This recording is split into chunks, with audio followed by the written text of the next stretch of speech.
పూర్ణిమ prints ఆషాఢం sale. Flat 30-60% discount. ప్రతి 5,000 రూపాయల కొనుగోలుపై ఒక చీర ఉచితం.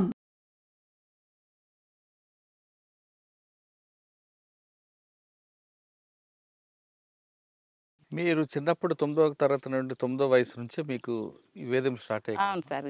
పెళ్ళయ్యే వరకు వచ్చాయి. అంత మీకు భేదించిన పోలీస్ ఆఫీసర్ గుర్తున్నారు ఎవరైనా? పోలీసోళ్ళు పెద్ద గుర్తుకు లేరు సార్. అప్పుడు పోలీసోళ్ళు అయితే ఇప్పుడు లేరు కూడా ఈడ. కాకపోతే ఇంటి ముందరికి వస్తే మస్తుగా తిప్పలు పెట్టిండ్రు. ఇంట్లో సామాను మొత్తం తాళాలు ఇరగొట్టిపోయేది. నైట్ మేము ఉండకపోయేది. ఇద్దరు అనుకొని వెళ్ళిపోయారు పార్టీలో. ఇద్దరం మాట్లాడుకొని 94లో పెళ్ళి అయితే 95 పార్టీ ఒక సంవత్సరం. పార్టీ కూడా ఇంకా జనార్దన్లో బయట ఉంటే చంపేస్తారు లోక్స్వామి లాగానే. ఒక అనవసరంగా మనిషిని చంపుకోవడం ఎందుకు అని చెప్పి పార్టీ కూడా ఓకే అని చెప్పి ఇంకా నీ భార్య దగ్గర మాట్లాడుకొని రాండి అని చెప్పి చెప్పిండ్రు. పిలిపించిండ్రు ఒకసారి ఇద్దరిని. పార్టీలోకి వెళ్ళిన తర్వాత ఎక్కడ మీకు బాధ్యులు ఎవరిని చేశారు? మీ ఇద్దరు విడివిడిగా పెట్టుంటారు కదా? లేదు సార్, ఫస్ట్లో విడివిడిగా ఏం లేము. పానగాలి దళంలోనే ఉన్నాము. స్టార్టింగ్లో ప్రభాకర్ ఉన్నాడు. చంద్రాన్న ప్రభాకర్ అంటే సాంబశివుడు. చుక్కాపూర్ చుక్కాయిపల్లి ఆయన్నే మమ్మల్ని తీసుకునేది కూడా పార్టీలకు. సార్ అన్న దగ్గరనే ఇంకా పోయి అన్నీ సార్ అన్న మాట్లాడేది. ఇంకా కొంచెం నాకు బాధ తెలియదు, ఏజ్ కూడా తక్కువ ఉండే. ఇంకా ఇప్పుడు జనార్దన్ వల్లనే కదా ఇంకా ఆయన ఈమెకు ఉంటే ఈయన వల్ల ఆయన చనిపోతాడు అని చెప్పి తీసుకొని రోజు క్లాత్ తీసుకునేది మాకు. క్లాత్ తీసుకొని మాట్లాడి ఇట్లా అట్లా అని చెప్పి ఇంకా అట్లా మేము కొంచెం ఇంకా ఎదుగుదల మాటలు మాకు అర్థం అవడం. ఇంకా అట్లా పానగాలి దళంలో ఉన్నాం. పానగాలి దళంలో ఇద్దరం కలిసే ఉన్నాం. వెంబడే స్టార్టింగ్లో పాటలు ఇష్టం అన్న వాళ్ళంతా కమ్యూనిస్ట్ భావాలు ఉన్నారు. మీకు ఆ భావాలు వచ్చే భావజాలం అర్థమైంది? అప్పటికే కష్టపడుతున్నారు, ప్రజల కోసం కష్టపడుతున్నాం కదా. ప్రజలు పడే కష్టాలు సాధారణంగా మీ వయసులో ఏంటంటే ఆ దళం పాడే పాటకి ఎక్కువ మంది అట్రాక్షన్. అలాగా విన్నారా పాటలు? మస్తు పాటలు ఇష్టం. బావయ్య ఒకసారి చూసి పాడే పాట బాగా ఇష్టం అప్పట్లో. 91, 90, 94 తర్వాత అవి బాగా ఇంకా ఊర్లలో మోగిపోతున్నది. లక్ష్మమ్మ అనే పాటలు అవి మామూలుగా ఉండకుండా ఊర్లలో. అప్పుడు బాగా ఇంకా పాటలు వినే. అడవిలోకి వెళ్ళిన తర్వాత సాంబశివుడు మీకు బాధ్యత చేసుకున్నారు, అర్థం చేసుకుని అన్ని నేర్పారు. అన్ని సాంబశివుడు ప్రభాకరే ఇంకా మాట్లాడి మంచిగా ఇట్లా ప్రజల కోసం బుక్స్ చదువుతుంటాం. ఇంకా అంటే రాజకీయ తరగతులు కూడా క్లాసెస్ పెడుతుంటారు సార్. వెపన్ ట్రైనింగ్ కూడా రెగ్యులర్గా ఉంటుండే. అంటే సపరేట్గా ట్రైనింగ్ కూడా కాకుండా రెగ్యులర్గా కొత్తగా వచ్చిన వాళ్ళకి కూడా సాయంత్రం ఉదయం 1-2 గంటలు. కానీ చాలా కష్టం కదమ్మా ట్రైనింగ్, ఆ తర్వాత డ్రిల్ ఉంటది. ఇవన్నీ మీరు ఇబ్బంది పడలేదా? ఏం ఇబ్బంది అయితే నాకేం అనిపించలేదు సార్. మీతో పాటు ఇంకెవరున్నారు మహిళలు? అప్పుడు మహిళల స్వర్ణాక ఉన్నది, భాగ్య ఉన్నది, ఎవరు హైనోలు భాగ్య ఉన్నది, నేను, పద్మ ఉండే ఒక ఆమె. ఇప్పుడు కూడా సరెండర్ అయింది. లేదు, అప్పటికే వెళ్ళిపోయింది. పార్టీలో మహిళలకి చిన్న చూపు చూస్తారు, అసభ్యంగా ప్రవర్తిస్తారు వార్తలు ఎప్పుడు లేదు. అట్లాంటి సమానంగా ఉంటుంది పార్టీలో. చాలా ఇట్లా చెడ్డ పేరు మాట్లాడాలంటే అది తప్పు సార్. పార్టీలో మహిళలకు సమానంగానే ఏ దాంట్లో అయినా సమానంగానే చూస్తారు. ఇప్పుడు మేము గ్రామాలకి వెళ్ళాలన్నా, ఊర్లో గ్రామాల ప్రజలను కలవాలన్నా ఇద్దరిని పంపిస్తారు. ముఖ్యంగా మహిళలనే మాట్లాడిస్తారు. ఎందుకంటే ఎక్కువ తొందరగా రిసీవ్ చేసుకుంటారు, వేరే రకంగా అనుకోకుండా ఇట్లా అని చెప్పి ప్రజలకి అట్లాంటివి ఏం లేవు. అవునమ్మా. 8 సంవత్సరాల్లో ప్రజల కోసం చేసిన మంచి కార్యక్రమాలు చెప్పండి. ప్రజల కోసం అంటే ఇక్కడ అజిలాపురంలో 1000 ఎకరాల పొలం ఉంది సార్. దాని ఊర్లో బాగా తిరుగుబాటు. అప్పుడు మేము కలకుర్తి దళంలో ఉన్నాం. అప్పుడు ఎవరున్నారు? అశోక్ ఉన్నాడు. ఈ పెద్దదాగడ అమ్మాయిపల్లి ఉంటుంది ఆయనది, ఈ పక్కలనే.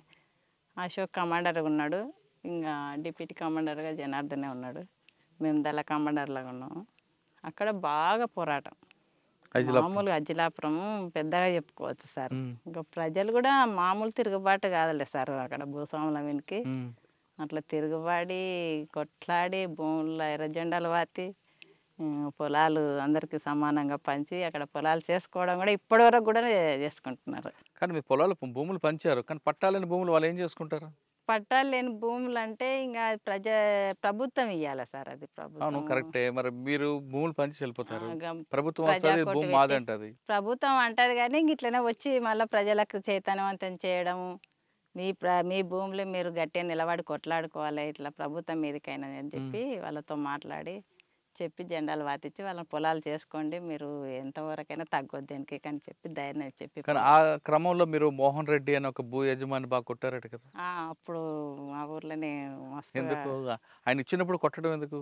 అంటే మామూలుగా చెప్తే ఇవ్వలే సార్, అది జనాలను కూడా మస్తు తిప్పల పెట్టిండ్రు. పోలీసు వాళ్ళు పట్టుకపోవడం, కేసులు పెట్టడం, కొట్టడం, మస్తు ఇబ్బందులు పెట్టడంతో ఆయన బెదిరియడానికి కొంచెం అట్లా పిలిపించి మాట్లాడి కొంచెం వినకపోతేనే ఆ పని చేసిండ్రు, లేకపోతే అంత తొందర ఏం చేయం సార్ అట్లా పాట అయితే. తర్వాత మీకు ఇంకా గుర్తుండిపోయిన సంగతి మాకు చెప్పండి. గుర్తుండిపోయిన సంగతి ఒకటి సరికొండ ఎన్కౌంటర్లో ఉన్నాం సార్.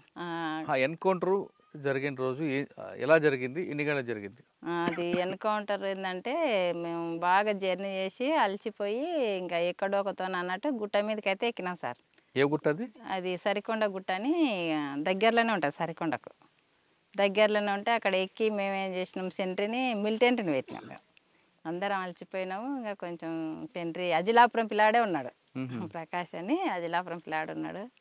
మేము దళంలో సభ్యులము అంతా నలుగురమే ఉన్నాం, నేను, జనార్దను, భాగ్య, అశోక్, తర్వాత ఇంకొక మిలిటెంట్ ఉన్నాడు, ఇద్దరు మిలిటెంట్లు ఉన్నారు. ఒక అతన్ని సెంట్రీ పెట్టినాము. అయితే సెంట్రీ నుంచి పోలీసు అంతకుముందు నైటే వచ్చినారు పోలీసు వాళ్ళు.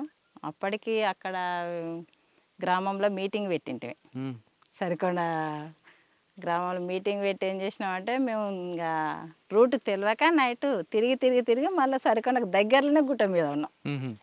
అట్లా ఏమైందంటే మీటింగ్ పెట్టేదాడు పోలీసు వాళ్ళు ఎంటర్ అయ్యి దాదాపు 500 మంది పోలీసు వాళ్ళు వచ్చింటారు. మొత్తం గుట్ట మీద మేము ఎప్పుడైతే టిఫిన్ చేసుకోవాలని చెప్పి పల్లీలు పెట్టినాం. చాయ్ పల్లీలు ఉంటాయి, ఉదయం పూట తిరిగి వచ్చినాం కదా అని చెప్పి పోయిన పెట్టే పొగ అనేది చూసిండ్రు పోలీసులు. గుట్ట మీద ఎందుకు వస్తుంది పొగ చూడాలని ఆ గుట్ట చుట్టుముట్టి ఇమ్మడే ఫైరింగ్ ఓపెన్ ఫైరింగ్ చేసేదాడే మేము ముగ్గురం కూర్చుంటాం, నేను, జనార్దన్, భాగ్య పొయ్యి దగ్గర కూర్చున్నాం. అశోక్, చంద్రమౌళి గుట్ట కింద పడుకొని ఉన్నారు సార్, సెంటర్ ఉన్నాడు. అయితే ఎమ్మడే ఫైరింగ్ అయితే పోలీసు వాళ్ళు వచ్చిందని మేము వెపన్స్ అందుకొని, నా దగ్గర డబల్ బ్యారల్ ఉన్నది, ఏటీఎం జనార్దన్ దగ్గర ఉన్నది, 303 అది 303 ఉన్నది, ఏటీఎం ఆమె భాగ్య దగ్గర ఉన్నది.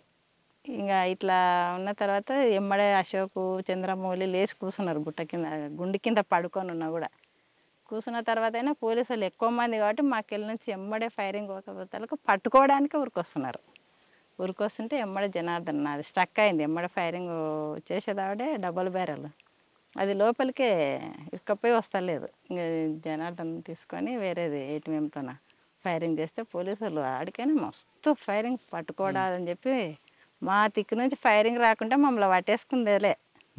మా దిక్కు నుంచి ఫైరింగ్ పోకుంటే అసలు మమ్మల్ని పట్టుకోవాలనే వస్తున్నారు. అంటే చాలా మంది పోలీసులు ఉన్నారు కదా సార్. ఇంకా ఫైరింగ్తో నుంచి అప్పటికి మాకెళ్ళి ఎప్పుడైతే అశోక్ మాకు దెబ్బలు తాకినాయి, బాంబులు వేసిండ్రు మా ముందర ఇట్లా పడ్డాయి, మాకు ఇవన్నీ దెబ్బలు అవే సార్, మకానికి తాకినాయి వల్ల గాయాలు అవే. నాకు, భాగ్యకు, జనార్దన్ తాకినాయి కానీ తక్కువ తాకినాయి, మాకు ఇద్దరికి ఎక్కువ తాకినాయి, నాకు భాగ్యకు. మాకు ముఖానికి మాకు రక్తాలు కారుతుంటే అశోక్ కమాండర్ చూస్తున్నాడు ఊక ఫైరింగ్ చేసుకుంటే ఇక్కడ మా ముఖం ఎప్పుడైతే మళ్ళీండో ఆయనను కొట్టేసిండ్రు. అశోక్ చనిపోయిండు ఆయన. అశోక్, చంద్రమౌళి ఇద్దరు పక్కనే ఉన్నారు. మాకు గాయాలు అయినట్టు ఎప్పుడైతే ఇక్కడ మళ్ళీండో అక్కడ నుంచి ఆయనకు ఎమ్మడ తగిలింది. ఇంకా మేమేమనుకుంటే మాకు పడిపోయింది కాబట్టి కనవాలేడు గుండె కింద. అరే అన్న పోయినట్టున్నాడు, మనం కూడా ఎట్లా కలిగి తప్పించుకోవాలని చెప్పి మేము ఒక బాగా గుంత ఉన్నతోనే ముగ్గురం దిగినాం. అయినా మాకు శాతం అయితే లేదు, ఇంకా అప్పటికి బ్లడ్ బాగా పోయింది. ఇంకా వాగులకు దిగినాం. వాగులకు దిగిన తర్వాత ఆడ ట్యాబ్లెట్స్ ఉంటాయి సార్ మాకు, బ్లడ్ ఆగిపోవడానికి ట్యాబ్లెట్ వద్దనే ఉంటుంది. అవి వాగులో వాటర్ కాలువ పొంటి పోతుంటే ఆ వాటర్ నీళ్ళు తాగి ఆ ట్యాబ్లెట్ తీసుకొని ఇంకా భాగ్యకు అసలు నడవనికనే వస్తలేదు కాళ్ళకు దాకి. ఇంకా భాగ్య వేపను నా వేపను జనార్దనే పట్టుకున్నాడు. ఇంకా కిందికి దిగినాక కూడా కింద పోలీసులే ఉన్నారు. అతలకు దాటినాం, దాటి ఇక్కడ కూడా పోలీసు ఉన్నారు. ఇంకా మనం కింద వాగులో పోతే పట్టుకుంటారని చెప్పి అట్లనే గుట్ట మీదనే ఊరంచుకొని దిగినాం. సరికొండ అంచుకొని దిగినాం. దిగి మళ్ళీ జనార్దన్ మమ్మల్ని పక్కన పెట్టి ఊర్లోకి వెళ్ళిపోయిండు సార్. ఊర్లోకి వెళ్ళిపోతే ఊర్లో భయపడుతున్నారు, ఊర్లో కూడా పోలీసు వాళ్ళు ఉన్నారు సార్ అని. ఊర్లో భయపడుతుంటే ఏం కాదు పోలీసు వాళ్ళు ఉంటాయని చెప్పి వాళ్ళ దగ్గరకు పోయి ఇంత సల్ల పట్టుకొచ్చిండు. ఏదన్నా తాగకపోతే ఇంకా పోలేము మనం అని చెప్పి సల్ల పట్టుకొచ్చిండు. వాళ్ళని కొంచెం బెదిరించిండు. ఇకపోతే తర్వాత మళ్ళీ తీసుకుపోండి అన్న, ఇటుకి వెళ్ళి ఉండరు పోలీసు వాళ్ళ భయానికే మేము భయపడుతున్నాం అని చెప్పిండ్రు. వాళ్ళే మళ్ళీ చీరలు కూడా తెచ్చిచ్చిండ్రు. మేము యూనిఫామ్ మీద ఉన్నాం కదా సార్. చీరలు కూడా ఇస్తే ఆ చీరలు డ్రెస్సులు మార్చుకొని చీరలు కట్టుకొని మళ్ళీ పగలే రోడ్డు దాటిచ్చిండ్రు. అతనికి అది నాగిల్ అని ఉంటుంది, సరికొండ నుంచి నాగిల రోడ్డు దాటింది. వాళ్ళే దాటిచ్చిండ్రు. మళ్ళీ ఊరోళ్ళే వాళ్ళ అంచనా కదలకపోయి మీరు ఎట్లనా కానీ రోడ్డు ప్రజల సహకారం ఉంది. ప్రజల సహకారం లేకపోతే మేము అన్ని రోజులు బతకలేము సార్. సిఐ సీతారాం మస్తుగా టార్గెట్ చేసి తిరిగిండు అప్పటికి. ఎవరికోసం? అప్పటికి జనార్దన్ టార్గెట్ చేసి కల్లకుర్తి దళాన్ని టార్గెట్ చేశారు. అప్పటికి సీతారాం టార్గెట్ చేసి సీతారాం సిఐ ఉండే అప్పుడు అక్కడ రిక్కి వేసినాం కానీ మిస్ అయ్యిండు అప్పటికి. ఇంకా మమ్మల్ని టార్గెట్ ఆయన చేస్తుంటే మేము కూడా అక్కడ ఇంకా మస్తుగా రిక్కి వేసి అంతా చేసినాం కానీ మిస్ అయిండు. సార్ అక్కడ కలకుర్తిలోనే ఉంటుండే. కానీ ఇంకా అప్పుడు పాట ఎలా వేశారు రిక్కి? ఎందుకు ఫెయిల్ అయింది? ఇంకా పోయిన టీం కొంచెం ఆడ ప్రజలు సహకరించక, కొంత సహకరించినా కూడా డేర్ చేయలేక కూడా కొంచెం మిస్ అయింది సార్ ఆడ. అట్లా బయటపడ్డాం సార్. ఆమెను మళ్ళీ నైట్ కూడా భాగ్యను నడవలేకపోతే గ్రామంలోనే వదిలిపెట్టిపోయినాం. ఊరోళ్ళు బండి కట్టుకొచ్చి బండిని వండబెట్టుకొని పోయినారు. సరికొండ తర్వాత మల్లప్పగుట్ట ఎన్కౌంటర్ అని ఆమనగల్కు దగ్గరలో ఉంటుంది సార్. అది మల్లప్పగుట్ట ఎన్కౌంటర్. అక్కడ నేనే సెంట్రీగా ఉన్నాను సార్. అయితే అప్పటికి ఎక్సర్సైజు అంతా చేసి ఒక అతని ఊర్లోకి పంపించింటే మేము. అప్పటికి తినడానికి ఏం లేదు, చాలా దూరం నుంచి నడిచి వచ్చినాము. నువ్వు పోయి ఊర్లోకి పోయి ఏమన్నా తీసుకొని రావాలని చెప్పి పంపించేసిండు. మనం ఎవరిని పంపించారంటే ఎరకల కుర్మాయ అని ఉండే, కుర్మాయ ఎరకల కుర్మాయ అని ఎలుకల కుర్మాయ. అప్పుడు పార్టీ సభ్యుడే. ఇంకా అప్పటికైనా కూడా ఆయన లక్ష్మక్క ఉండే, భాగ్య ఉండే, నేనున్నాం. అప్పటికి గంగన్న ఉండే, ఎవరు ఈ కమాండర్ ఉండే గంగన్న అప్పటికి. ఇంకా జనార్దన్ డిప్యూటీగానే ఉన్నాడు అప్పటికి కూడా. ఇంకా జిల్లా కమిటీ మెంబరు అతను ఉండే, పేరు వస్తలేదు. మేమందరం ఉండి అప్పటికి ఎక్సర్సైజ్ చేసినారు. నేను సెంట్రీగానే ఉన్నా. ఎక్సర్సైజ్ అయిపోయింది, అందరూ పాలిథిన్ కవర్లు చెట్ల కింద వేసుకొని గుండ్ల కింద కూర్చున్నారు.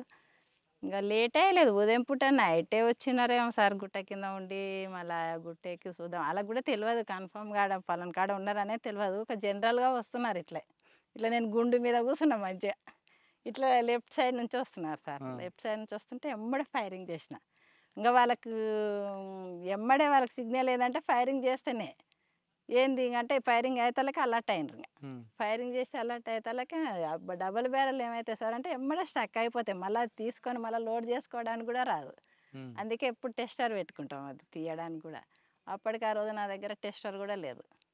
ఇంకా చాలాసేపు గుండు కింద కూర్చొని ఫైరింగ్ చేసిన తర్వాత కొద్దిసేపు స్టక్ అయింది అది. ఇంకా వెనక ఈ సెంట్రీ దగ్గరికి సభ్యులను పంపిస్తాడు కమాండర్. వచ్చే వరకు సెంట్రీ ఆ నుంచి కదలొద్దు అనేది మా రూల్స్. సెంట్రీ ఆ నుంచి వచ్చిందంటే లోపల దళం మీద పడుతుంది బ్యాచ్ వచ్చి, కాబట్టి సెంట్రీ ఆడనే నిలువరించాలని చెప్పి ఉంటుంది. ఇంకా నా దగ్గర 2-3 ఫైరింగ్ అయ్యి అట్లా స్టక్ అయిపోయింది. ఇంకా రాలేదని చెప్పి నేను వెనక్కి మళ్ళీ చూస్తే ఒకటి కమాండర్ ఒకడే కనబడుతున్నాడు.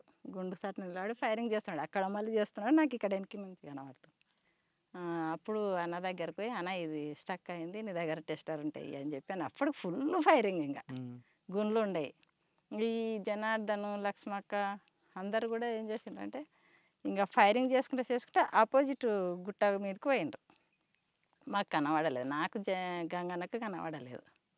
ఇంకా అన్న టెస్టర్ ఇచ్చిండు, అవి గుంజుకొని ఎక్కడ పోయి వీళ్ళు ఎక్కడ పోయారు అందరు దళం వాళ్ళు ఎక్కడ పోయిందని అడిగితే, ఇప్పుడే ఇన్నే ఉంటే జనార్దన్ ఇక్కడ ఫైరింగ్ చేస్తుండే, నువ్వు ఇక్కడ చేయి నేను ఇక్కడ చేయని చెప్తే కనబడతలేడు. మళ్ళీ అట్లా గిట్ట దాటింటామని చెప్పి అప్పటికి అక్కడ ఏరియాలో అంటే గంగన్నకు తెలియదు బాగా, నేనే కొంచెం ఎక్కువ తెలిసిన దాన్ని అక్కడ ఏరియా రూట్ గీట్ అయినా కూడా.